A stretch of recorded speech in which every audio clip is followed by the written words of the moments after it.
to Statisticspedia. Now today's topic it is correlation and regression. One of the most important topics जो maximum weightage cover करता है that is correlation and regression. So let's begin with it. Correlation क्या होता है? To find the measure of association between two variables. जब भी आपको कोई दो variables के बीच में relationship find out करना होता है तो we will take the help of correlation.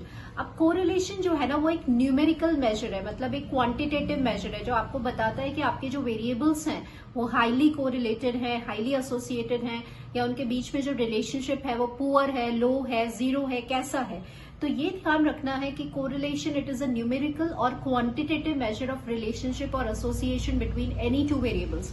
अब दो वेरिएबल्स अगर आपस में एसोसिएटेड हैं तो अगर एक वेरिएबल में चेंज कर रहे हैं तो कॉरेस्पॉन्डिंग चेंज आप ऑब्जर्व करेंगे किसी दूसरे वेरिएबल में. This is what is known as a correlation. Now what are the types for correlation? So we have positive and negative correlation, linear and non linear correlation and we have partial, multiple and simple correlation. तो सबसे पहले आप इसका basis देख लीजिए. Like once we talk about positive and negative correlation तो ये किस पर बेस्ड है? आपका डायरेक्शन पर. Change in the direction. देखिए अगर दोनों वेरिएबल सेम डायरेक्शन में चेंज हो रहे हैं, सेम डायरेक्शन मतलब कि अगर एक वेरिएबल में इंक्रीज है तो कॉरेस्पॉन्डिंग इंक्रीज अगर दूसरे वेरिएबल में आप ऑब्जर्व कर रहे हैं तो that is a positive correlation. अगर एक वेरिएबल में इंक्रीज है और दूसरे वेरिएबल में अगर डिक्रीज है मतलब the change it is an opposite direction then it is said to be a negative correlation. Next we have linear and non linear correlation. देखिए लीनियर कोरिलेशन का बेसिस क्या होता है? Ratio of change between the two variables. Ratio of change मतलब अगर आपका ratio of change constant है, ठीक है, इसको ग्राफ पे प्लॉट करते हैं, आपको एक स्ट्रेट लाइन मिलती है तो that represents your linear relationship. Non linear क्या होता है कि रेशियो ऑफ चेंज जब कांस्टेंट नहीं है तो आपको एक कर्व मिलेगा जब आप इसको ग्राफिकली प्लॉट करेंगे, तो इसे non linear and curvilinear कहते हैं. Next we have the classification on the number of variables. अब नंबर ऑफ वेरिएबल्स क्या है स्टूडेंट्स? देखिए अगर आप दो वेरिएबल स्टडी कर रहे हैं जैसे अभी सिंपल कोरिलेशन, अब ध्यान रखिएगा again this is an objective question. Simple correlation और कोरिलेशन ऑफ जीरो ऑर्डर. तो ये भी कई बार आता है कि जब आप टू वेरिएबल स्टडी करते हैं तो कोरिलेशन का ऑर्डर क्या है? That is zero order, right. अगर आप दो से ज्यादा वेरिएबल्स जो हैं वो स्टडी कर रहे हैं, मोर देन टू वेरिएबल्स अगर हम स्टडी करते हैं, उसका कोरिलेशन, उसका एसोसिएशन फाइंड आउट करते हैं, then it is known as a multiple correlation. And अगर सपोज आप थ्री वेरिएबल स्टडी कर रहे हैं and you are keeping the effect of the third variable as a constant, जैसे कि for example age, height and weight, तो यहाँ अभी हम स्टडी करेंगे the correlation between height and weight और एज वाले फैक्टर को आपने कांस्टेंट रख दिया, that is known as a partial correlation. तो यूजुअली 1 to .3, तो .3 मतलब थर्ड वाला वेरिएबल जो है वो कांस्टेंट है. Now what are the methods for measuring correlation? अब यहाँ से आपके जो है वो क्वेश्चंस फ्रेम होते हैं, objective questions as well as your mathematical questions. तो बिल्कुल ध्यान दीजिएगा, merits, demerits, each and every point is very important. So first method है आपका ग्राफिकल मेथड. ग्राफिकल मेथड क्या है? आप कई बार आता है कि अगर आपको measure of association between the two variables को ग्राफिकली आप कैसे रिप्रेजेंट करेंगे, that diagram it is known as a scatter diagram और डॉट डायग्राम. तो बिल्कुल याद रखना है कि स्कैटर और डॉट डायग्राम जो होता है वो एक ग्राफिकल मेथड है फॉर डिटरमाइनिंग द कोरिलेशन और रिलेशनशिप बिटवीन टू वेरिएबल्स. अब क्या होता है कि आपके पास जो भी डेटा होता है X and Y random variables का, उसको आप ग्राफिकली प्लॉट करके आप जो एक रफ आइडिया ले लेते हो to the nature of the correlation between the two variables. जब आप प्लॉटिंग करते हैं तो जो प्लॉटेड पॉइंट्स हैं उनको आप देखकर ये पता लगा लेते हैं कि आर जो है वो ग्रेटर देन जीरो है, लेस देन जीरो है, इक्वल्स टू जीरो है, मतलब नो कोरिलेशन है. अगर आपके पॉइंट्स वाइडली स्कैटर्ड हैं, फैले हुए हैं, तो उसमें कोई कोरिलेशन नहीं है, तो आर विल बी जीरो. आप देख रहे हैं पॉइंट्स जो है वो राइजिंग टेंडेंसी में है, ऊपर की तरफ जा रहे हैं, तो that will be your positive correlation. अगर पॉइंट्स जो है वो नीचे की तरफ आ रहे हैं, डाउनवर्ड टेंडेंसी शो कर रहे हैं, that will be your negative correlation. एक होता है r इक्वल्स टू +1. अगर आपकी लाइन लीनियर है और ऊपर की तरफ जा रही है तो वो होता है perfect positive correlation, most important होता है. And if r is equals to -1 मतलब लाइन स्ट्रेट है लेकिन नीचे की तरफ आ रही है, then it is said to be a perfect negative correlation. ठीक है, r इज इक्वल्स टू -1. तो अब यहाँ पे स्टूडेंट्स एक बहुत इंपॉर्टेंट पॉइंट मैं हाईलाइट करना चाहती हूँ कि जो ग्राफिकल मेथड है वो सिंपली आपको नेचर बताता है, एक रफ आइडिया देता है कि आपके वेरिएबल्स का कोरिलेशन कैसा है, बट ये आपको मैथमेटिकल जो है वो कोरिलेशन की वैल्यू नहीं देता है। अगर हम इसके मेरिट्स की बात करें तो ग्राफिकल मेथड है, सबसे सिंपलेस्ट मेथड है जिसमें आप कोरिलेशन इजीली फाइंड आउट कर सकते हैं। कोई कैलकुलेशन नहीं है, कोई फॉर्मूला नहीं है, और ये आपको सिंपल नेचर ऑफ कोरिलेशन एक रफ आइडिया दे देता है about the correlation. But demerits की अगर हम बात करें तो ये आपको मैथमेटिकल या क्वांटिटेटिव मेजर ऑफ कोरिलेशन नहीं देता, मतलब आपको ये वैल्यू नहीं दे रहा है, ये सिंपल डायरेक्शन बता रहा है कि पॉजिटिव है, नेगेटिव है, नेचर कैसा है। एक्सटेंट या मैग्नीट्यूड या डिग्री ऑफ कोरिलेशन जो है वो ग्राफिकल मेथड एक्सप्लेन नहीं करता, तो ये इसका सबसे बड़ा डीमेरिट है। अब इस ड्रॉबैक को ओवरकम करने के लिए, ये जो लिमिटेशन आया, इसको ओवरकम करने के लिए we have a second method, the most important method, that is Karl Pearson's coefficient of correlation. तो ये एक मैथमेटिकल मेथड है for determining the correlation between two variables. तो इसका नाम क्या है वो देखिए, कई बार आता है पियर्सन्स कोएफिशिएंट ऑफ कोरिलेशन, कई बार आता है प्रोडक्ट मोमेंट कोरिलेशन कोएफिशिएंट। तो इसके नेम्स पे भी ऑब्जेक्टिव क्वेश्चंस बने हैं, तो ध्यान रखिएगा, Karl Pearson's correlation coefficient, product moment correlation coefficient और पियर्सन्स कोएफिशिएंट ऑफ कोरिलेशन, ये सारे ही जो है वो इसको रिप्रेजेंट कर रहे हैं। तो फर्स्ट पॉइंट जो आपको याद रखना है कि ये एक मैथमेटिकल मेजर है for the degree of correlation between the two variables. आपको मैथमेटिकल वैल्यू भी देगा यहाँ पे कार्ल पियर्सन्स मेथड। सेकेंड आपको याद रखना है कि यहाँ पे एक अजम्पशन होता है इस मेथड का, मोस्ट इंपॉर्टेंट है स्टूडेंट्स, कि यहाँ पे ये अज्यूम करता है कि आपके जो वेरिएबल्स हैं they must be linearly related. तो यहाँ पे एक अजम्पशन होता है कार्ल पियर्सन का कि there must be a linear relationship between the two variables. Formulas, let's quickly revise the formulas. इसके डिफरेंट फॉर्म्स आप देख लीजिए। फॉर्मूला बेस्ड क्वेश्चंस बहुत बनते हैं और ये हमारे कैलकुलेशन में क्वेश्चन सॉल्व करने में हेल्पफुल रहेंगे। तो डिफरेंट फॉर्म्स इसके ये हैं, देखिए R equals to covariance X Y divided by sigma X sigma Y. Sometimes sigma X sigma Y को under root of variance of X, under root of variance of Y भी बोलते हैं, ठीक है। अब इसी को जब कोवेरियंस का फॉर्मूला आपको पता है 1/n, जब आप मीन के फॉर्मूले में डालेंगे तो this is an expression for your covariance formula. What are the limits? Limits पे भी बहुत इंपॉर्टेंट है, इसको हाईलाइट करके रखिएगा। Right down in your formula list. सबसे पहले कार्ल पियर्सन्स का फॉर्मूला लिखिए, राइट डाउन द लिस्ट।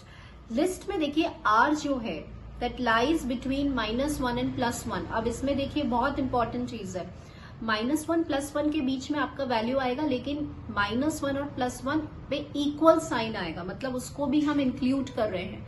तो कई बार ये भी क्वेश्चन आ जाता है कि R -1 +1 इंक्लूडिंग -1 +1 या एक्सक्लूडिंग द लिमिट्स। तो यहाँ पे ऑप्शन क्या होगा? Including the limits. क्यों? क्योंकि हम -1 +1 को स्टूडेंट्स इसलिए इंक्लूड करते हैं क्योंकि अगर R आपका +1 है तो परफेक्ट पॉजिटिव कोरिलेशन होता है और -1 है तो परफेक्ट नेगेटिव। तो ये बिल्कुल हाईलाइट करिएगा कि यहाँ पे इक्वालिटी साइन भी आता है लिमिट्स के अंदर। अब सपोज अगर मुझे इसको एब्सोल्यूट वैल्यू में डालना है, the absolute value of R will be less than equals to 1। ये भी एक जो है दूसरा वे है इसको लिमिट्स को रिप्रेजेंट करने का। और अगर हम R² की टर्म्स में बात करते हैं तो R² पॉजिटिव है तो greater than 0 and less than 1। तो these are the three ways for writing the limits of the Karl Pearson's correlation coefficient. Moving on to the properties of this method. सबसे पहला है कि एक सिमेट्रिक होता है। RxY निकालिए, RyX निकालिए, फॉर्मूला में कोई चेंज नहीं आएगा, answer will remain the same. तो Karl Pearson's correlation coefficient symmetric होता है। It is free from all the units of measurement. यहाँ पे कोई आप देखिए क्या होता है, आप क्या बोल रहे हैं? Coefficient of correlation. कोएफिशिएंट मतलब रिलेटिव मेजर, रिलेटिव मेजर मतलब प्योर नंबर, प्योर नंबर मतलब it is independent for the units of measurement. तो सेकेंड प्रॉपर्टी क्या है कि it is free from the units of measurement.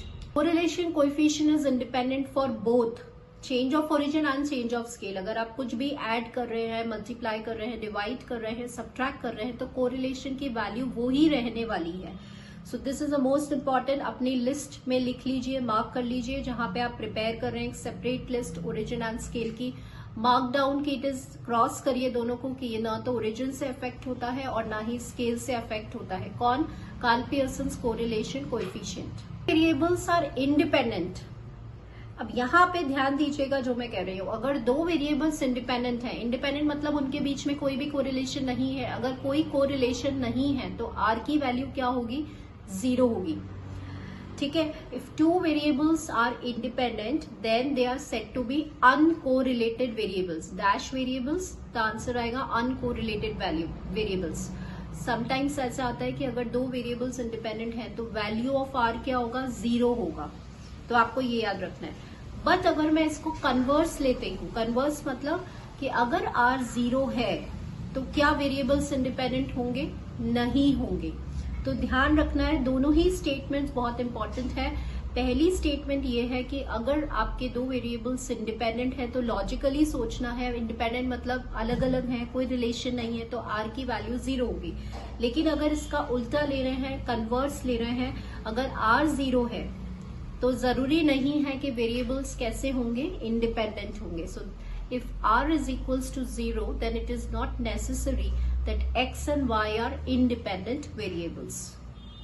Next है r square. अब sometimes question में क्या होता है, आपको r की वैल्यू दे दी और आपसे बोला जाएगा कि find the value for coefficient of determination. तो कोएफिशिएंट ऑफ डिटर्मिनेशन पता होना चाहिए। कोएफिशिएंट ऑफ डिटर्मिनेशन क्या होता है, r स्क्वायर होता है। सपोज अगर r 0.4 है तो कोएफिशिएंट ऑफ डिटर्मिनेशन इसका क्या होगा, 0.16। फिर आता है कोएफिशिएंट ऑफ नॉन डिटर्मिनेशन, वो क्या होता है, 1 माइनस आर स्क्वायर। ये सारे क्वेश्चंस आए हुए हैं, आप पेपर्स में देखिएगा that coefficient of non determination is 1 minus R square होता है and coefficient of determination is R square. Okay, now अगर आपसे पूछा जाए स्टैंडर्ड एरर ऑफ आर क्या होता है, एज अ फॉर्मूला क्वेश्चन आया हुआ है, standard error of R. Standard error मतलब क्या होता है, स्टैंडर्ड डेविएशन। स्टैंडर्ड डेविएशन मतलब क्या होता है, रूट ऑफ वेरिएंस। ठीक है, तो स्टैंडर्ड एरर ऑफ आर का फॉर्मूला होता है 1 minus R square by root N. ये आपको याद रखना है, ये हमारे काम में आएगा। सपोज आपसे पूछा जाएगा probable error of R find करिए। प्रोबेबल एरर क्या होता है, जब आपको टेस्ट करना होता है रिलायबिलिटी को, तो उसके लिए हम प्रोबेबल एरर निकालते हैं, तो वो होता है 0.6745 into standard error of R. तो उसके लिए आपको स्टैंडर्ड एरर ऑफ आर का फॉर्मूला लर्न होना चाहिए। So what are the advantages of Karl Pearson. सबसे पहला एडवांटेज क्या है, ये एक मैथमेटिकल वैल्यू दे रहा है आपको पता चल रहा है, इसमें वैल्यू भी पता चल रही है और डायरेक्शन भी पता चल रहा है कि पॉजिटिव कोरिलेशन है या नेगेटिव कोरिलेशन है। तो ये एक न्यूमेरिकल मेजरमेंट देता है आपको about the correlation of two variables. सबसे इसका जो पॉजिटिव पॉइंट है। What about the negative points और लिमिटेशंस ऑफ कार्ल पियर्सन्स। देखिए सबसे बड़ा लिमिटेशन है इसका अजम्पशन। ये कार्ल पियर्सन्स फॉर्मूला आप तभी अप्लाई कर सकते हैं जब आपके जो वेरिएबल्स हैं वो लीनियरली रिलेटेड होंगे, जब उनके बीच का रिलेशनशिप लीनियर होगा, तब हम इसको फाइंड कर सकते हैं। और सेकंड क्या है, देखिए कार्ल पियर्सन्स फॉर्मूले में आप मीन की हेल्प ले रहे हैं और मीन का सबसे बड़ा ड्रॉबैक क्या है, it is affected by extreme observations. तो ऐसे भी आप इसको लर्न कर सकते हैं। Have a स्पीयरमैन्स rank correlation method. अब स्पीयरमैन्स रैंक कोरिलेशन क्या होता है, देखिए जब भी आपका डेटा क्वालिटेटिव कैरेक्टरिस्टिक का होता है, क्वालिटेटिव मतलब जैसे कोई कुकिंग कॉन्टेस्ट है, कोई ब्यूटी कॉन्टेस्ट है, तो क्वालिटेटिव कैरेक्टरिस्टिक्स या एट्रीब्यूट की बात कर रहे हैं, जैसे कि honesty, intelligence, cooking contest, beauty contest, तो वहां पे अगर आपको कोरिलेशन फाइंड करना है तो कौन सा कोरिलेशन फाइंड करेंगे, स्पीयरमैन्स रैंक कोरिलेशन। अब ये मेथड किसने दिया है, चार्ल्स स्पीयरमैन ने दिया है और ये जो मेथड है it is based on ranks. Times आपसे क्वेश्चन पूछा जाएगा in order to find the correlation between the qualitative characteristic, तो वो आएगा चार्ल्स या स्पीयरमैन्स रैंक कोरिलेशन मेथड। और होता है it is also known as product moment correlation coefficient between the ranks. ठीक है, और ये एक नॉन पैरामीट्रिक टेस्ट होता है। स्टूडेंट्स यहाँ पे मैं आपको ज्यादा डीपली एक्सप्लेन नहीं कर रही हूँ बिकॉज हमारा जो एम है वो है रिवाइज करना सारे पॉइंट्स को, क्विकली उनके फॉर्मुलेस को और शॉर्ट पॉइंट्स को, एंड देन उन्हें इम्प्लीमेंट करना क्वेश्चंस में। से पूछा जाए कोरिलेशन में मेथड्स में नॉन पैरामीट्रिक टेस्ट कौन सा है, that is your स्पीयरमैन्स rank correlation method. And suppose अगर आप अब हम फॉर्मूला देख लेते हैं, what is the formula for that. अगर आपकी रैंक्स रिपीटेड नहीं है, अगर रिपीटेड नहीं है तो उसे अनटाइड रैंक्स बोलते हैं। तो फॉर्मूला क्या होता है, 1 minus 6 summation D square upon N into N square minus 1। ठीक है, डी क्या होता है, दो वेरिएबल्स के बीच का डिफरेंस ऑफ द रैंक्स होता है। अब इसकी इंपॉर्टेंट प्रॉपर्टीज को भी सुन लीजिए। देखिए समेशन ऑफ डी हमेशा 0 होना चाहिए, ये इसका इंपॉर्टेंट प्रॉपर्टी है। समेशन ऑफ डी मतलब जो डिफरेंस ऑफ द रैंक्स है उसका सम आप जब करेंगे उसकी वैल्यू हमेशा 0 आनी चाहिए। इस पर भी आपका क्वेश्चन बनता है सेकेंडली अगर इसका वैल्यू, इसकी लिमिट्स क्या होती है, -1 to +1 और -1 +1 को इंक्लूड करेंगे। अगर सपोज आर आपका +1 आता है तो इसका मतलब there is a complete agreement between the ranks और there is a complete association between the ranks. अगर आर -1 आता है तो इसका मतलब there is a complete disagreement between the ranks. Secondly अगर आपका टाइड रैंक्स है, मतलब रिपीटेड रैंक्स है, तो कौन से फैक्टर को ऐड किया जाता है, m इंटू m² -1/12 वाले फैक्टर को हम ऐड कर देते हैं, तो आपका कंप्लीट फॉर्मूला जो है वो ये बन जाता है। Now what is the advantage for this method कि अगर क्वालिटेटिव कैरेक्टरिस्टिक या एट्रीब्यूट्स के फॉर्म में डेटा है, ऐसा डेटा है जिसे आप नंबर्स में एक्सप्रेस नहीं कर सकते, जिसको आप सिर्फ रैंक्स में एक्सप्रेस कर सकते हैं, तो हम स्पीयरमैन्स रैंक कोरिलेशन मेथड को यूज करते हैं। Next we have a method of concurrent deviations. तो कॉन्करेंट डेविएशंस जो मेथड है वो साइन ऑफ डेविएशंस पे बेस्ड है, ठीक है। मतलब यहाँ पे हमारा जो कंसर्न है, जो फॉर्मूला है, वो प्लस माइनस साइन से एसोसिएटेड है। अब यहाँ पे जो फॉर्मूला है इसको बिल्कुल ध्यान दीजिएगा, फॉर्मूला प्लस माइनस रूट से बाहर आएगा और एक प्लस माइनस रूट के अंदर आएगा, ठीक है। देन 2c माइनस m/m है। नाउ c मतलब कितने कॉन्करेंट डेविएशंस है। कॉन्करेंट डेविएशंस मतलब आप जब कैलकुलेट करेंगे तो कितने पॉजिटिव डेविएशंस आ रहे हैं, प्लस साइन कितने आ रहे हैं। और m क्या होगा, m जितने भी ऑब्जर्वेशंस है, सपोज क्वेश्चन में 10 ऑब्जर्वेशंस है तो m मतलब एक आपको माइनस करना है, 9 ऑब्जर्वेशंस m की वैल्यू हो जाएगी। फिर अब अगर आपका 2c माइनस m ग्रेटर आ रहा है, आपने ये वैल्यू सब्सटीट्यूट कर रहे हैं और ये ग्रेटर आ रहा है, तो आपको रूट के अंदर प्लस साइन लेना है। अगर 2c minus m less than 0 आ रहा है तो रूट के अंदर माइनस साइन लेना है। तो ये 3 और 4 पॉइंट्स हैं जो आपको कंसिडर करने हैं। यूजुअली थ्योरेटिकल बेस्ड क्वेश्चन आता है कि ये किस पर बेस्ड होता है, तो ये डायरेक्शन ऑफ चेंज पर या साइंस पर जो है बेस्ड होता है ये वाला method. Now let's talk about regression. देखिए रिग्रेशन क्या होता है, कोई भी फंक्शनल या mathematical relationship between two variables. इसका मतलब क्या होता है कि यहाँ पे आपको एक वेरिएबल की वैल्यू पता है और दूसरे वेरिएबल की वैल्यू आपको निकालनी है, तो that is known as a functional और मैथमेटिकल रिलेशनशिप। अब यहाँ पे हम ये देखते हैं कि देखिए suppose y is equals to a plus bx line है ना, this is a regression line, ये हमें सबको पता है। बट यहाँ पे वेरिएबल्स का जो डिफरेंट नेम्स है उसको हम रिवाइज कर लेते हैं।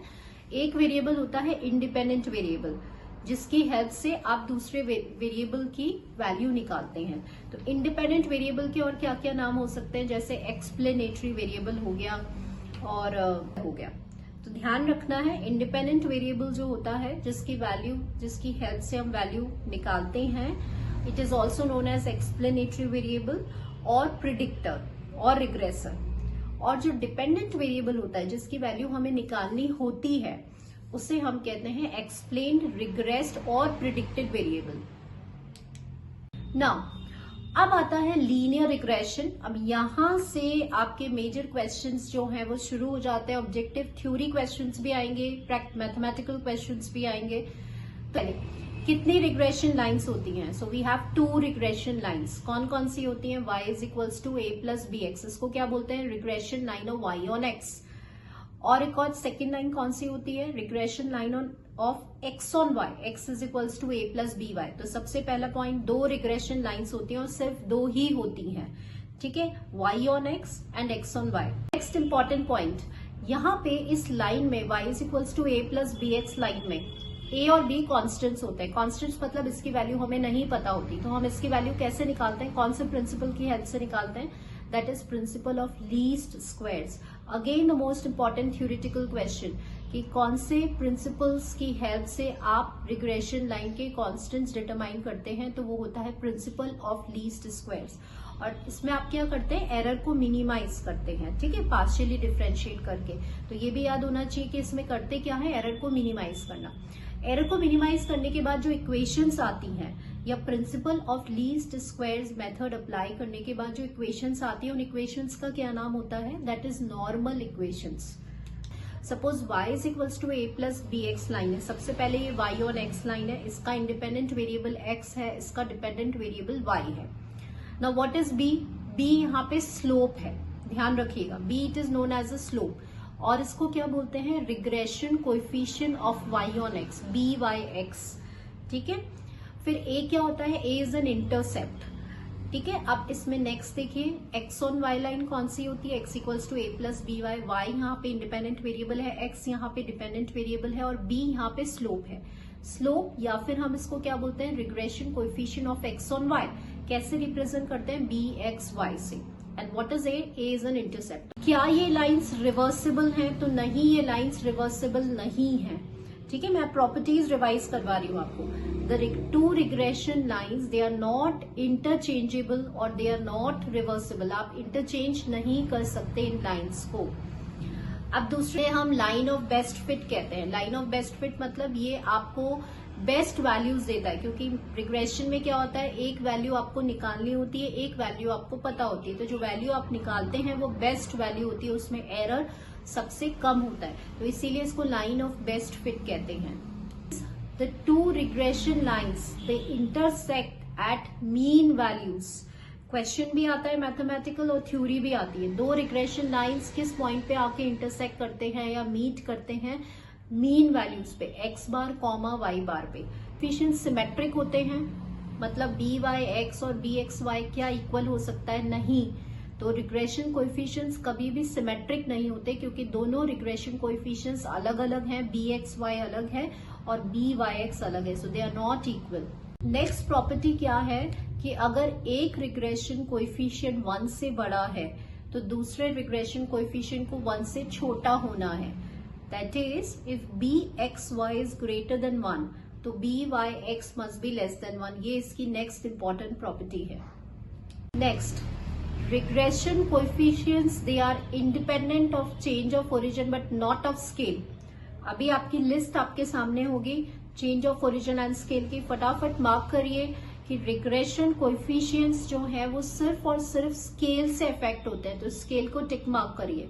ठीक है, ओरिजिन से इसको कोई फर्क नहीं पड़ता। तो correlation coefficient is the geometric mean of the two regression coefficients. तो क्वेश्चन कैसे आता है, correlation coefficient is dash of the two regression coefficients. तो क्या होता है, ज्योमेट्रिक मीन। कौन सा measure of central tendency use कर रहे हैं आप, ज्योमेट्रिक मीन यूज कर रहे हैं। तो फॉर्मूला क्या होता है ज्योमेट्रिक मीन का, क्योंकि दो वैल्यूज हैं तो स्क्वायर रूट लेना है। तो what will be the formula, R is equals to under root of B Y X into B x Y. Questions कैसे बनते हैं, आपको दो रिग्रेशन कोएफिशिएंट्स दे दिए जाते हैं और आपसे बोलते हैं कोरिलेशन कोएफिशिएंट की वैल्यू निकालनी है, तो हम इसी फॉर्मूले की हेल्प से निकालते हैं। What are the formulas for regression coefficients. अगर बी वाई एक्स का फॉर्मूला निकालना है तो देखो फॉर्मूला क्या होता है, are sigma Y upon sigma X, और कोवेरियंस की टर्म्स में क्या होता है, covariance upon sigma X square. लेकिन आपको एक ही फॉर्मूला याद रखना है, are sigma Y upon sigma X. B x Y का फॉर्मूला क्या होता है, are sigma X upon sigma Y. ठीक है, और कोवेरियंस की टर्म्स में covariance divided by variance of Y. तो ये कुछ फॉर्मुलेज हैं, हम क्विकली रिवाइज कर रहे हैं और उसको में नेक्स्ट हमें कंसिडर करना है साइन। जो साइन आपके दो रिग्रेशन कोएफिशिएंट्स का होगा, मतलब दोनों रिग्रेशन कोएफिशिएंट्स का साइन हमेशा सेम रहेगा। पहला पॉइंट, अगर दोनों प्लस हैं तो जो कोरिलेशन है उसका साइन भी प्लस होगा। मतलब कि जो साइन है आपके आर का, बी एक्स वाई का, बी वाई एक्स का, सबके साइन सेम होने चाहिए। तो आपने पहले फॉर्मूला को यूज किया, कौन से फॉर्मूला को, R into under root of B Y X into B x Y. उसके बाद हमें साइन कंसिडर करना है। अगर दोनों रिग्रेशन कोएफिशिएंट्स नेगेटिव में हैं तो आर का आंसर भी नेगेटिव में होगा। अगर दोनों रिग्रेशन कोएफिशिएंट्स पॉजिटिव में हैं तो आर का आंसर भी पॉजिटिव में होगा। तो this is the most important signature property of regression coefficients की सबके साइन जो है वो हमेशा सेम रहने चाहिए। Next is angle between the to regression lines. दो रिग्रेशन लाइंस के बीच का अगर आपको एंगल निकालना है तो tan थीटा की टर्म्स में निकलता है। This is a formula for angle. यहाँ पे क्वेश्चंस कैसे फ्रेम होते हैं ये देखिए। सपोज अगर r 0 है, अगर r 0 है मतलब कि कोई कोरिलेशन नहीं है, वेरिएबल्स कैसे हैं, इंडिपेंडेंट हैं, तो दोनों रिग्रेशन लाइंस कैसे होंगी, परपेंडिकुलर टू ईच अदर होंगी। उनके बीच का एंगल कितना होगा, 90 डिग्री। क्वेश्चन अगर हम इस तरह से बोलें कि अगर दो रिग्रेशन लाइंस परपेंडिकुलर हैं तो r की वैल्यू क्या होगी, 0 होगी। अब नेक्स्ट देखिए, अगर r प्लस माइनस 1 है तो आपको पता है प्लस माइनस 1 मतलब कि परफेक्ट पॉजिटिव कोरिलेशन या परफेक्ट नेगेटिव कोरिलेशन। जब आप इसको प्लॉट करते हैं तो सिर्फ एक ही लाइन बनती है, ठीक है। तो यहाँ पे क्वेश्चन आता है कि अगर r ±1 है तो कितनी रिग्रेशन लाइन बनेगी? सिर्फ एक रिग्रेशन लाइन बनेगी। क्यों? क्योंकि दो रिग्रेशन लाइंस कोइंसाइड हो जाती हैं, मतलब मिल जाती हैं, and they will give you only one regression line. यहाँ पे एंगल की वैल्यू क्या होती है? 0 डिग्री। तो दो students, now we move on to the objective section. आज हम कोरिलेशन एंड रिग्रेशन के 40 क्वेश्चन सॉल्व करेंगे। स्किप मत करिए video. Most of the students they are skipping my video. Please don't do that and please watch the full video. So first we will solve some of the practice questions जो मैंने आपको previous video में दिए थे, which are related to your skewness moments and kurtosis. Now first question आपका क्या था? The second and the third central moment of the distribution are equal. Then the nature of the distribution be what? Third central moment है वो आपको equal given है। Now what is mu2 student? Second central moment किसके equal होता है? Sigma square. और sigma square हमेशा कैसा रहता है? पॉजिटिव रहता है। अगर ये पॉजिटिव है तो mu3 भी कैसा रहेगा? पॉजिटिव रहेगा। And I told you in the skewness वाले वीडियो में मैंने आपको बताया था कि पॉजिटिवली स्क्यूड है या नेगेटिवली स्क्यूड है, depends upon the sign for mu3। अगर mu3 ग्रेटर देन 0 है तो डिस्ट्रीब्यूशन कैसा होगा? Positively skewed. और अगर mu3 लेस देन 0 है तो डिस्ट्रीब्यूशन कैसा होगा? Negatively skewed. सो बिल्कुल कॉन्सेप्चुअल क्वेश्चन था and it's a very good question. Question will be positively skewed. Next question क्या था स्टूडेंट्स की? यहाँ पे आपको mean, mode and coefficient of skewness given था and you need to find the value for the variance. So यहाँ पर आप देखिएगा कि कोएफिशिएंट ऑफ स्क्यूनेस में we have a Karl Pearson that is mean minus mode by sigma and simply we will substitute the values over here. And जब आपने substitute किया and once we will solve this, तो आपका जो sigma आ रहा है वो 5 आ रहा है। बट ध्यान दीजिएगा, we need to find the variance. Variance क्या होता है? Square of this. तो answer for this question will be 25। For the distribution the mean, median, mode are given and it is likely to be dash distribution. तो यहाँ पर आपको सिर्फ mean और मोड की वैल्यू देखती है। मीन आपका 23 है और मोड आपका 25.5 है। मतलब आपको सिर्फ ऑब्जर्व करके आंसर देखना है, सॉल्व कुछ नहीं करना। मीन यहाँ पे लेस देन मोड है, so answer will be negatively skewed. In the mesokurtic distribution the fourth central moment is 243, then what will be the value for standard deviation? So आपका distribution मेसोकर्टिक है। मेसोकर्टिक मतलब β2 3 होता है। And what is the value for β2? μ4 upon μ2 का square. μ4 question पे given है आपको fourth central moment. आप सिंपली सब्स्टिट्यूट करेंगे। ध्यान रखिएगा ये μ2 का होल स्क्वायर है, तो this is sigma two the power of 4। And once you will solve, the answer for this question will be this. Suppose अगर variance आता तो फिर आंसर इसका 9 हो जाएगा। So these now first question इसमें क्या है? The product moment correlation coefficient may be defined as a ratio of what? तो स्टूडेंट सबसे पहले when we talk about product moment correlation coefficient, मतलब यहाँ पे हम बात कर रहे हैं कार्ल पियर्सन्स कोरिलेशन कोएफिशिएंट की। तो यहाँ पे इसका फॉर्मूला लिख लीजिए आप and then we will look out for the options. So let's revise कि कार्ल पियर्सन्स का जो फॉर्मूला होता है आर का, वो क्या होता है? Covariance of X Y. Now this is a formula for Karl Pearson's covariance, ratio of the covariance to the product of the standard deviation of X and Y. तो ऑप्शंस में lookout करते हैं। देखिए सबसे पहला है प्रोडक्ट ऑफ द कोरिलेशन, तो ये तो बिल्कुल गलत है क्योंकि रेशियो किसका होना चाहिए? कोवेरियंस का। नेक्स्ट देखिए covariance between the variables to the product of the variances between them and covariance between the variables to the product of their standard deviation. तो और नेक्स्ट ऑप्शन है आइदर बी और C. तो यहाँ पे आप देख रहे हैं कि कोवेरियंसेस नहीं आएगा, है ना, क्योंकि अगर प्रोडक्ट ऑफ वेरिएंसेस कब होता है? जब आप उसका स्क्वायर रूट होता है। तो बिल्कुल ध्यान दीजिएगा, इसमें एक एक पॉइंट बहुत इंपॉर्टेंट है। तो यहाँ पे ऑप्शन में बी और सी भी है, तो ये आपको कई बार कंफ्यूजन क्रिएट कर देता है, this option and this option. So ध्यान रखना है, अगर यहाँ पे स्क्वायर रूट होता तब तो फिर ये भी आंसर आता, लेकिन यहाँ स्क्वायर रूट नहीं है तो answer will be C. Scatter diagram helps to find, तो क्विकली रिवाइज कर लेते हैं। ग्राफिकल मेथड होता है कोरिलेशन को रिप्रेजेंट करने के लिए and it is also known as a dot diagram. तो फर्स्ट ऑप्शन देखिए to obtain the mathematical relationship, तो ये तो फॉल्स है क्योंकि ये इसका लिमिटेशन है। एक्सटेंड, तो एक्सटेंड मतलब वैल्यू होता है, तो ये भी फॉल्स है।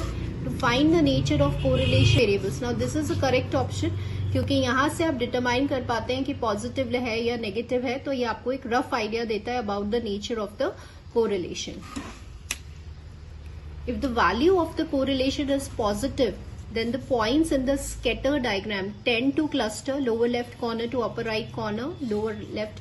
4 options are being given to us. ठीक है, तो यहाँ पे हमें किसकी नॉलेज होनी चाहिए कि जो ग्राफ जब आप स्केटर डायग्राम प्लॉट करते हैं तो पॉइंट्स ऐसे जाते हैं पॉजिटिव के अंदर, ठीक है, राइजिंग टेंडेंसी में होते हैं. तो ये जो कॉर्नर है इसे हम कहते हैं lower corner and this is your left corner. ये जो कॉर्नर है ये अपर कॉर्नर है and this is your right corner. तो लोअर लेफ्ट कॉर्नर से अपर राइट कॉर्नर होना चाहिए. तो क्वेश्चन में यही है कि पॉइंट्स का जो टेंडेंसी है वो कैसी होती है, लोअर लेफ्ट कॉर्नर से upper right corner. So answer for this question will be this. It is known that covariance are variance of x and sum of the squares of the deviations of y from its mean is 250. Then the number of the observations be what? So first of all हम data लिख लेते हैं what is given in the question. यहाँ से एक बार read करिए the sum of the squares of the deviations of y from its mean. इसका मतलब क्या है, sum हो गया ये ऑब्जर्वेशन का डिफरेंस उसके मीन से और उसका डिविएशंस कैसे हैं, स्क्वायर डिविएशंस है, वो आपको दिया हुआ है 250 और आपको यहाँ पे n निकालना है. तो अल्टीमेटली आपको r का फॉर्मूला देखना होगा that is equals to sigma x and this is equals to sigma y. तो r की वैल्यू आपकी ये हो गई, व्हाट इज कोवेरियंस 8 हो गया. ध्यान रखिएगा ये सिग्मा x स्क्वायर है तो यहाँ पे 4 हो गया. What about sigma y? तो सिग्मा y का फॉर्मूला आपका ये होता है, this is a formula for sigma y. तो यहाँ पे आपका सिग्मा y है तो ये क्या हो जाएगा, अंडर रूट में चला जाएगा. 250 क्वेश्चन में गिवन है डिवाइडेड बाय n, तो ये हो जाएगा 250 एंड अंडर रूट में n. अभी हम इसको सॉल्व करने के लिए स्क्वायरिंग कर लेंगे तो ये 0.16 आ जाएगा. This is 64, this is 9, this is 250 and this is your 16. इसको सॉल्व करते हैं. सो फाइनली आपके पास ये आएगा and once you will solve it तो you will get the value as 10. So answer for this question will be this. Next question देखें. The formula for calculating R from the n pair of observations is what? तो अभी R का formula, अब whenever there is a question students related to formula ना, तो कभी भी checkout मत करिए ऑप्शन से, आप अपना सेपरेटली रफ कॉलम में लिखिए एंड करेक्ट आंसर को मार्क करिए because this will make you more confusing और ये टाइम कंज्यूमिंग होता है. तो हमेशा याद रखिएगा फॉर्मूलाज बेस्ड क्वेश्चन अपना सेपरेटली सॉल्व करें, वो फॉर्म लेकर आए एंड जस्ट मार्क इट. अभी देखिए जब आप कोवेरियंस को लिखेंगे तो ये आ जाएगा आपका 1/n summation xi minus x bar, this is yi minus y bar. Variance of x का फॉर्मूला लिखेंगे तो 1/n summation xi minus x बार का square and similarly for your yi. तो आप देख रहे हैं ये तो आपका कैंसिल हो जाएगा और आपका जो ऑप्शन है वो ये रहेगा. तो चेक करिएगा इसमें से क्या ऑप्शन मैच कर रहा है. अब यहाँ देखिए ये जो है हमारा समेशन सिर्फ एक ही बार आएगा और दोनों इस तरह से, तो this is again a wrong answer. यहाँ पे ये गलत आंसर है और ये जो है दिस देखिए बिल्कुल मैच कर रहा है आपका summation of this xi minus x bar और yi minus y bar. So this is a correct option. Is a simple correlation then R square is what? तो अभी हमें ये याद है कि आर स्क्वायर होता है कोएफिशिएंट ऑफ डिटर्मिनेशन. अगर क्वेश्चन आता है कोएफिशिएंट ऑफ नॉन डिटर्मिनेशन तो वो क्या होता है स्टूडेंट्स, 1 माइनस आर स्क्वायर होता है. The standard error of the sample correlation based on the n is this. तो again this is a formula, options में से नहीं देखना है. standard error of r क्या होता है, 1 minus r square by root n. So 1 minus r square by root n. So answer for this question will be this. Coefficient of concurrent deviations depends upon, the concurrent deviations जो method है वो किस पे depend करता है, only and only science पे. ठीक है, और कौन से साइंस लेता है, कॉन्करेंट साइंस मतलब plus signs. So answer will be signs of the deviations. Next question देखिए. The correlation between the two variables that is unity, then there is a perfect correlation, perfect positive, perfect negative and no correlation. So that will be your perfect positive correlation. If the coefficient of correlation it is 0.9 then the coefficient of non determination is what? तो आपको पता है non determination 1 minus r square होता है. तो यहाँ पे जब आप 0.9 का होल स्क्वायर करेंगे So it comes out to be 0.19. So answer for this question would be this. And suppose question coefficient of determination होता तो हम simply r square करते और आंसर हमारा ये होता. If the covariance between the two variables is 20, variance of one variable is 16, then the value for the variance of the other variable will be what? And the options are given to you.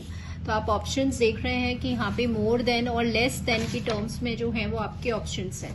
तो अब this is a very good question. अब ये पूरा conceptual question है. देखिए are आपका क्या होता है? Covariance sigma X sigma Y.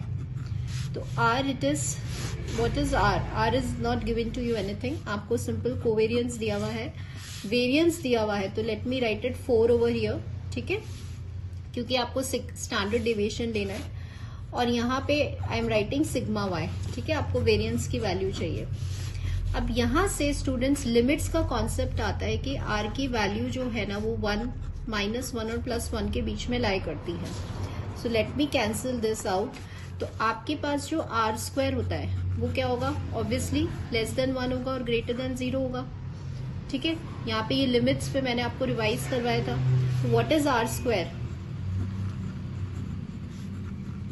तो बेसिकली सिग्मा वाई स्क्वायर की वैल्यू कैसी होनी चाहिए? 25 के या तो इक्वल होगी या ग्रेटर देन 25 होगा, और इक्वल होनी चाहिए 25 के. सो ऑप्शंस में जब हम देखेंगे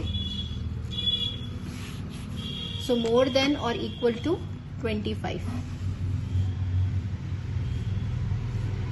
If x and y are the two random variables provided this, then the correlation between this and this is what? तो स्टूडेंट्स मैं यहाँ पे आपको बहुत इंपॉर्टेंट पॉइंट समझाने वाली हूँ. बिल्कुल अच्छे से समझिएगा क्योंकि ये पूरा कॉन्सेप्चुअल क्वेश्चन है.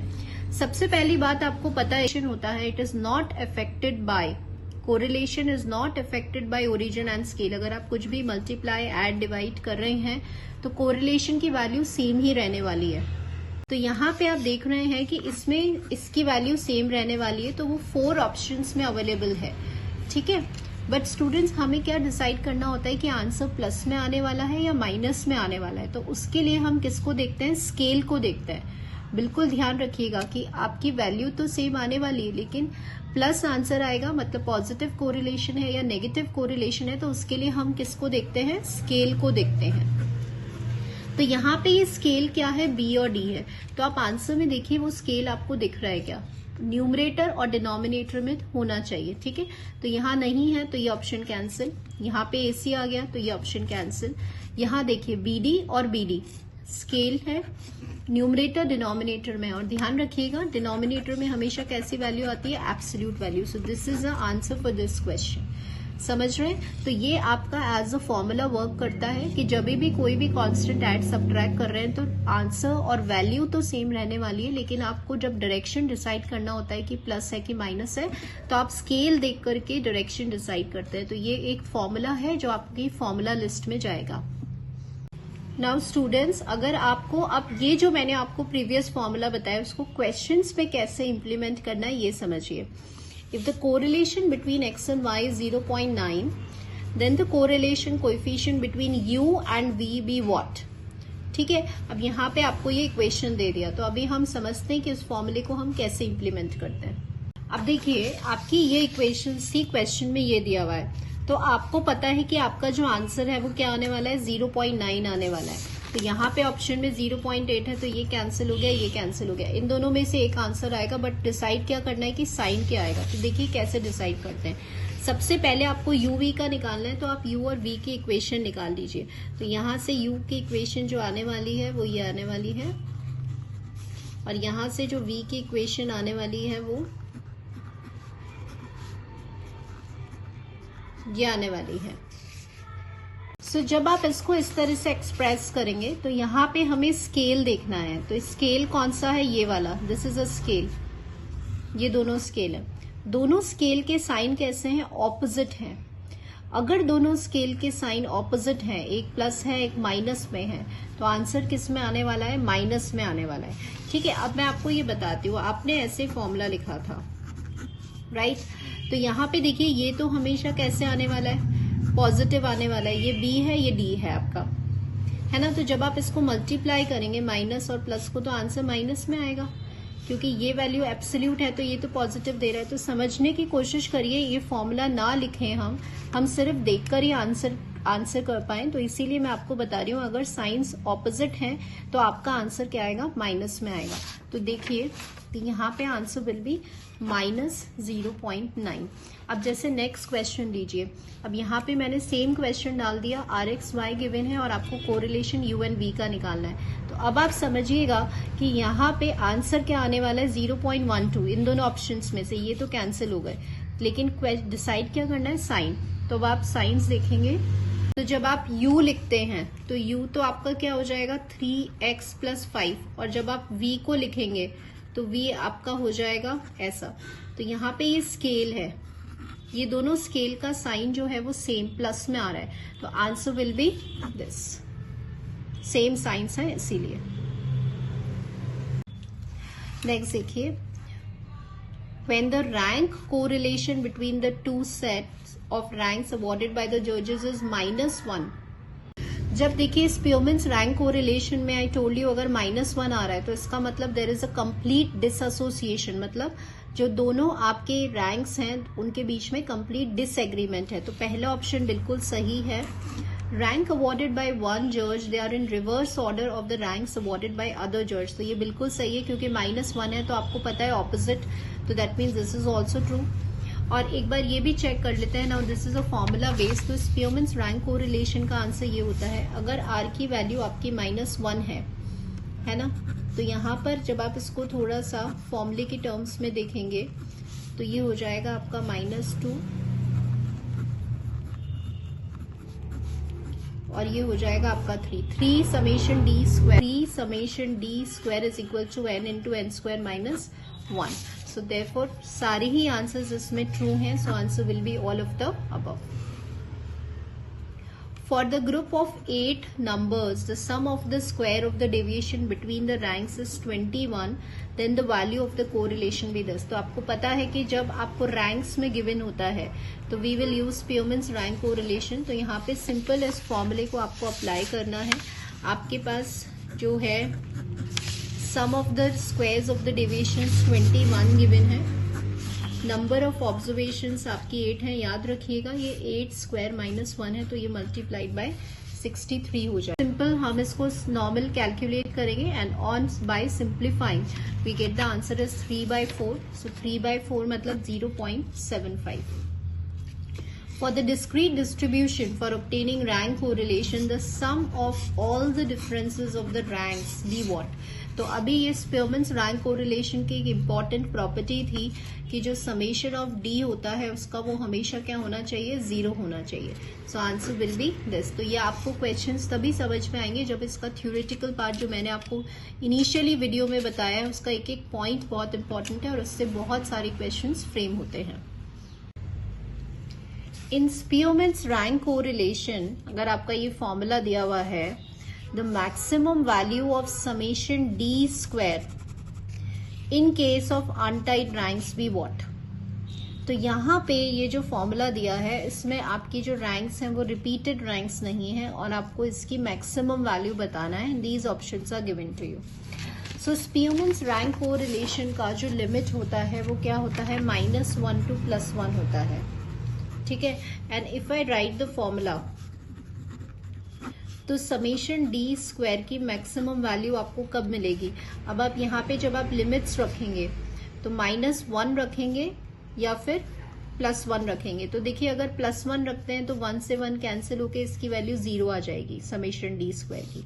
अगर हम यहाँ पे -1 रखते हैं तो ये हमने अभी थोड़ी देर पहले भी ये क्वेश्चन डिस्कस किया था, तो ये कैंसिल होके यहाँ पे 3 आ जाएगा। तो समेशन डी स्क्वायर की जो वैल्यू आएगी मैक्सिमम वैल्यू वो क्या आ जाएगी आपकी, ये आ जाएगी, ठीक है।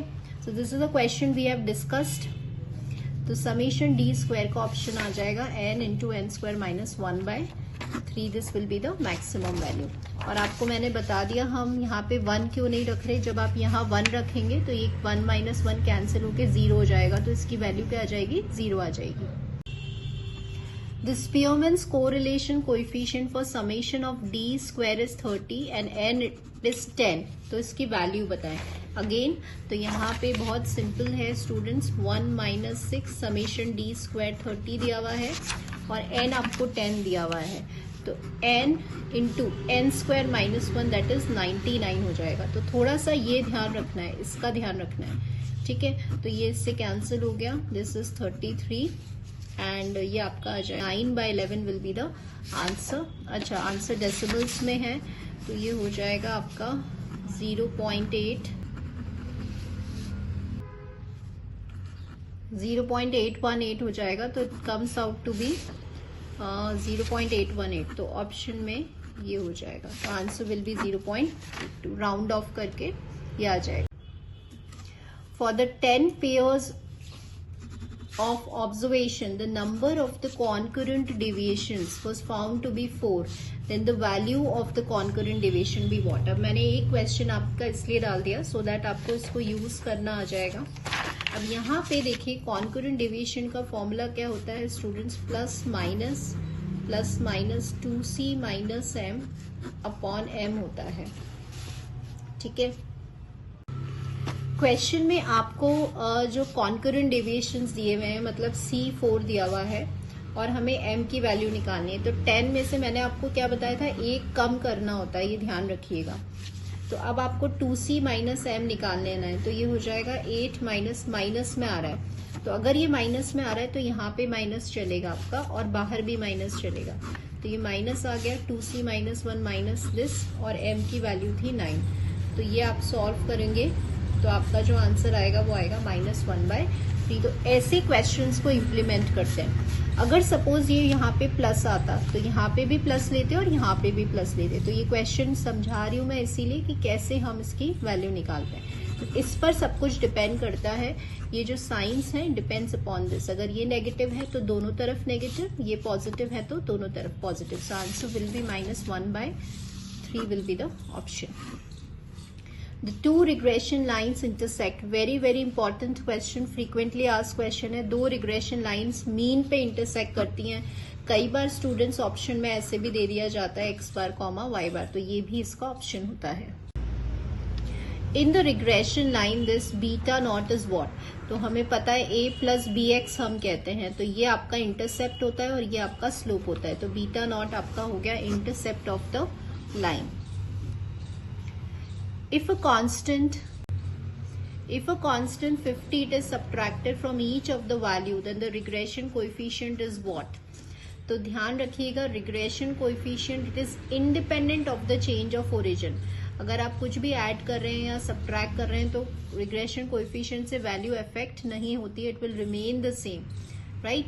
So answer में देखिएगा 50 अगर subtract कर रहे हैं तो answer will be remains the same. If the correlation between the two variables x and y is negative, then the regression coefficient of y on x be what?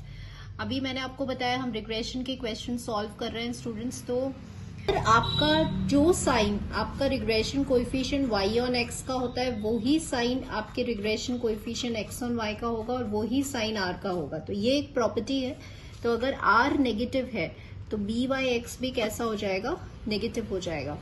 The set of equations obtained in the process of least squares. तो आपको पता है कि ये जो regression lines होती हैं a plus bx, तो हम इन constants को determine करते हैं with the help of least square.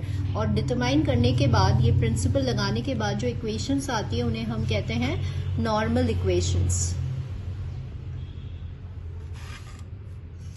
There will be only one regression line in case of r की different values दी हुई हैं.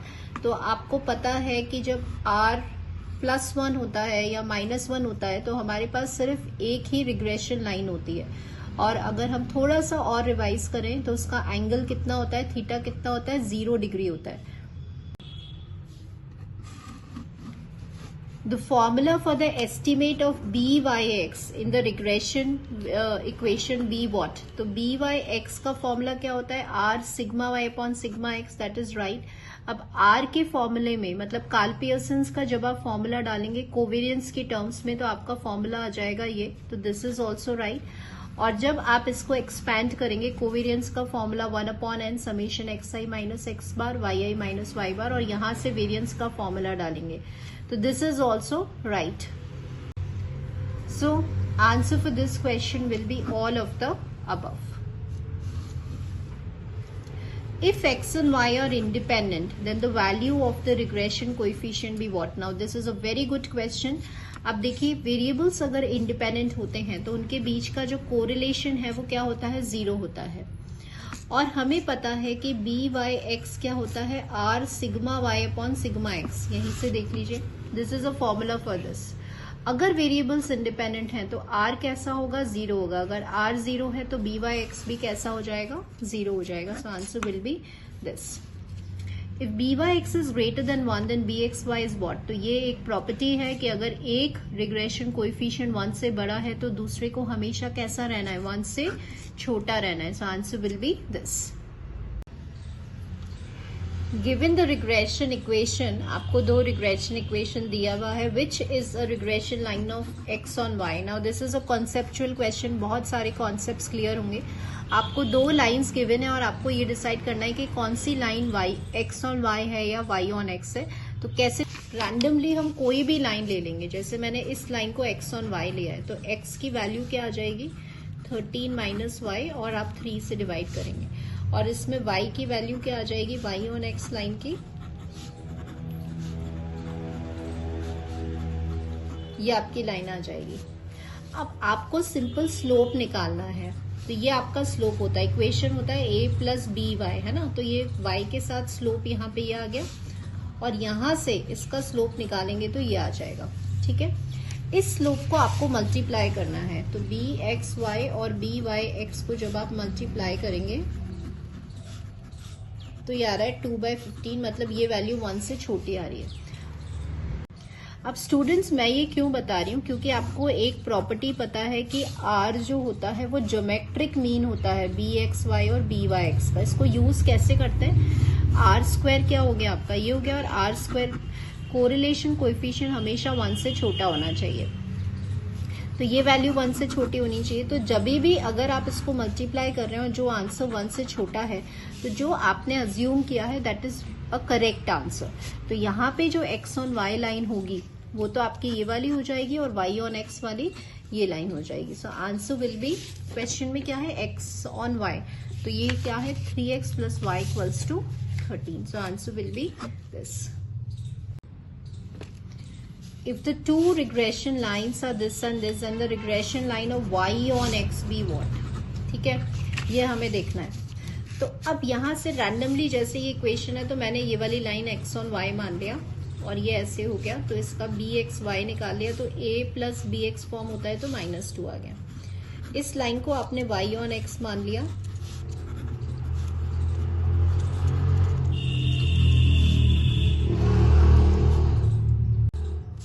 तो जब आप बी वाई एक्स निकालेंगे तो यहाँ पे ये आ जाएगा. आप दोनों को मल्टीप्लाई कर लें तो ये हो जाएगा 2 × 2/3 दैट इज इक्वल्स टू 4/3. तो 1 पॉइंट समथिंग मतलब ग्रेटर देन 1 आ रहा है, तो ये गलत है, क्योंकि आर स्क्वायर को हमेशा कैसा रहना है, 1 से छोटा रहना है. तो जो आपने माना था वो लाइन गलत है, मतलब इसको आपने एक्स ऑन वाई माना था और इसको आपने वाई ऑन एक्स माना था. तो अल्टीमेटली ये गलत हो गया, तो इसका कर्स कर दीजिए. ये लाइन हो जाएगी आपकी y ऑन x. तो answer will be, this will be your answer.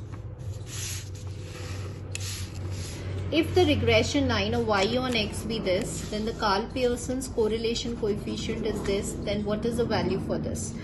तो यहाँ पे देखते हैं, इसका आपको आंसर निकालना है. ये लाइन आपको दिया हुआ है, तो बी वाई एक्स स्लोप क्या होगा, this is a plus b x, तो बी वाई एक्स हो गया आपका 1.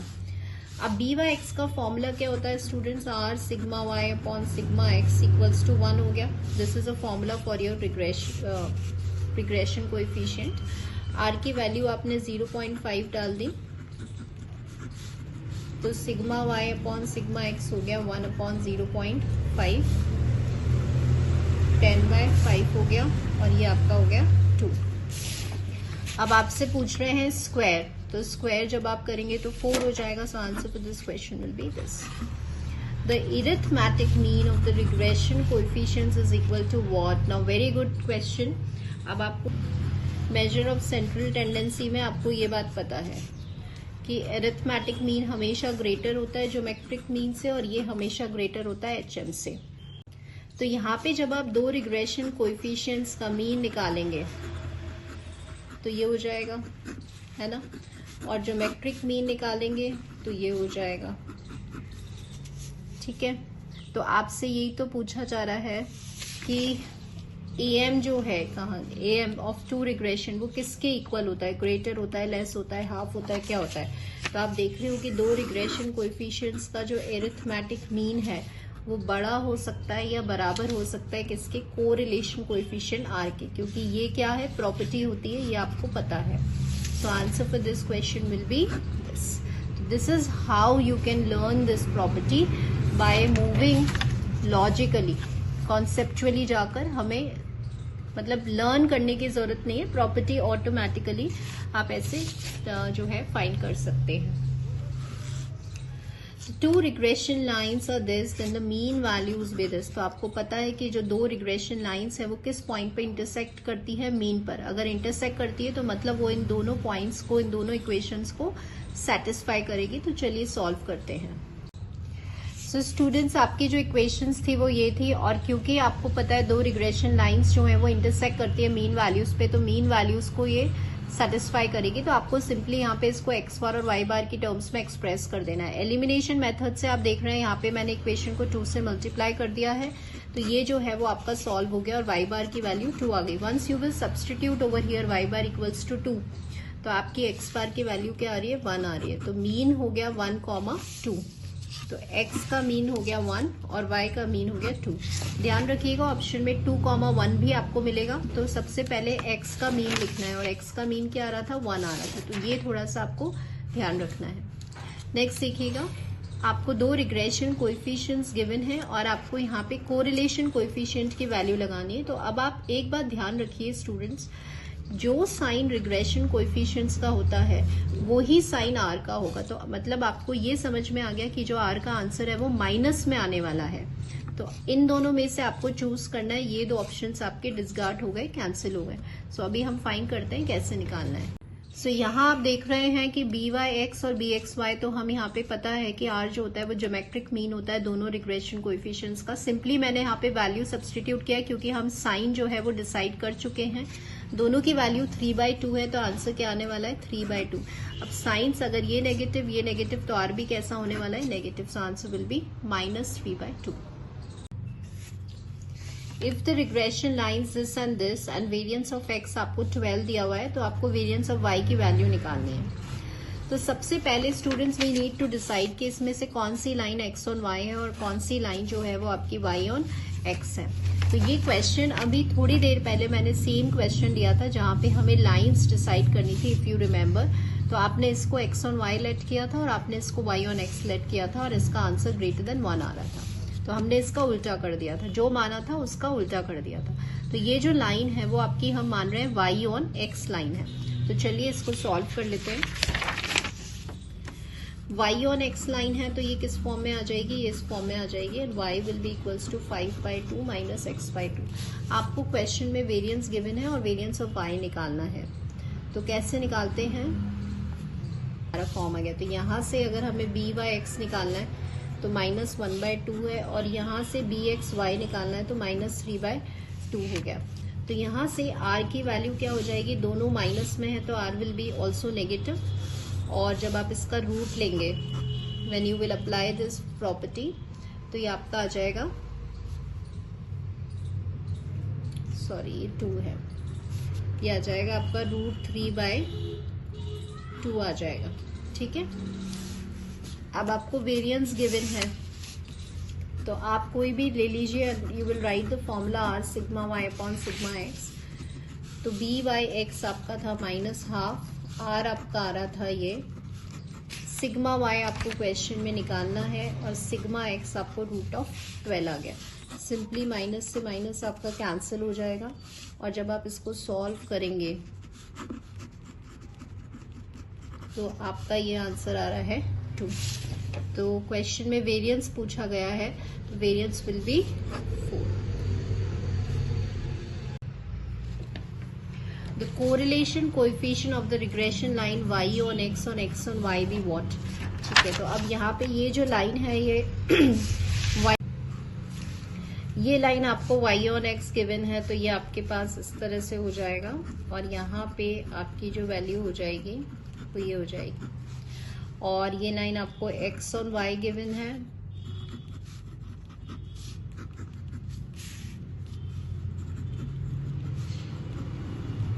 तो सिंपली यहाँ से आप ये रिग्रेशन कोएफिशिएंट निकाल लीजिए -2/3, और यहाँ से निकालेंगे तो -3/8. तो आपका साइन डिसाइड हो गया, माइनस में आ रहा है क्योंकि ये माइनस में है √2/3 एंड दिस इज 3/8, तो 1/4, तो ये हो जाएगा माइनस में half will be the answer. तो साइन की वैल्यू हम साइन से डिसाइड करते हैं और रूट वाली वैल्यू बस आप सॉल्व कर लें, तो -1/2 will be the answer. Answer will B -0.5. The slope of the regression line is calculated to be this. The intercept it is 15. Then the value of y when x is 6 will be what? तो अभी हम यहीं पे इसको solve.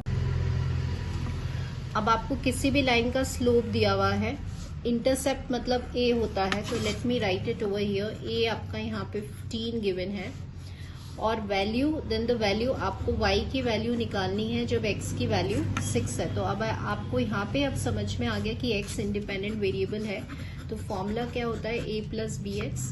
तो a आपको 15 given है, 5.5 given है, और x की वैल्यू आपको ये आ रहा है and it comes out to be 48. तो यहाँ विल बी 48.